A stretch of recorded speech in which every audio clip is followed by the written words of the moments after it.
भारत निर्वाचन आयोग के दिशा निर्देश के क्रम में आज 4 तारीख से अगले 1 माह के लिए जो विशेष प्रगाढ़ पुनरीक्षण यानी कि स्पेशल इंटेंसिव रिवीजन या SIR, इसका एन्यूमरेशन फेज 1 शुरू किया गया है। इसके अंतर्गत हमारे BLOs के माध्यम से जितने भी वर्तमान वोटर सूची में हमारे मतदाता हैं, उनको BLOs के द्वारा एक एन्यूमरेशन फॉर्म 2 प्रतियों में दिया जाएगा। इस एन्यूमरेशन फॉर्म पे पहले से ही हमारे वोटर्स का नाम और उनकी फोटो इत्यादि छपी होगी और कुछ सूचनाएं उनको अपनी भरनी होगी। इस फेज में किसी भी प्रकार का कोई डॉक्यूमेंट वोटर्स को नहीं देना है और ना ही BLOs को लेना है। और ये वोटर्स जब अपना फॉर्म भर के BLOs को दे देंगे तो BLOs उसको जमा कराएंगे, उसको ऑनलाइन अपनी ऐप के माध्यम से अपलोड करेंगे और उससे जो ड्राफ्ट रोल पब्लिकेशन होना है, उस ड्राफ्ट रोल पब्लिकेशन में ऐसे सभी लोग जिन्होंने अपना एन्यूमरेशन फॉर्म भरकर वापस किया है, वो उनका नाम ड्राफ्ट वोटर सूची में आएगा। जिसके बाद हमारे जो EROs हैं वो उन फॉर्म्स का सत्यापन करेंगे और यथावश्यक जो भी डॉक्यूमेंटेशन आवश्यक होगी उसके बाद सेकेंड फेज में कलेक्ट करेंगे। मैं इसमें ये बताना चाहता हूँ कि इस फेज का जो मुख्य पर्पस है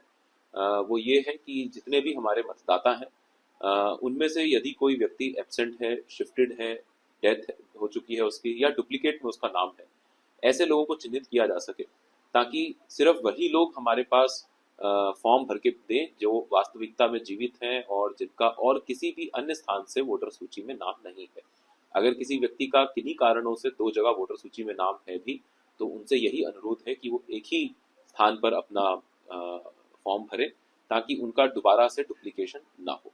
इसमें मैं ये भी बताना चाहता हूँ कि हमने इसमें बृहद स्तर पर हमारे BLOs, हमारे AEROs और EROs की ट्रेनिंग करी है और उनको निर्देश दिए हैं कि अपना काम बहुत ही ध्यानपूर्वक करें और बहुत ही मेहनत के साथ करें।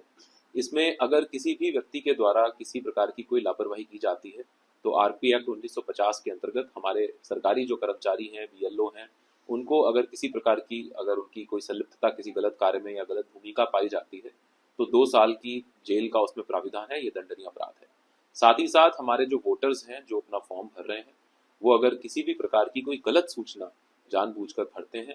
या जो उनको डिक्लेरेशन देना है अपने फॉर्म्स में उसमें किसी भी प्रकार का कोई गलत डिक्लेरेशन भरते हैं तो ये भी एक दंडनीय अपराध RP एक्ट 1950 के अंतर्गत है और उसमें 1 साल तक की जेल का प्राविधान है। तो मैं ये चाहूंगा कि हमारे जो वोटर्स हैं वो भी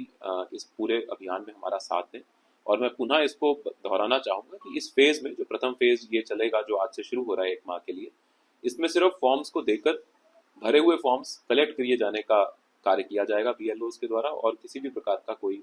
अन्य कोई सपोर्टिंग डॉक्यूमेंट हमारे वोटर्स को इस फेज के दौरान नहीं देना।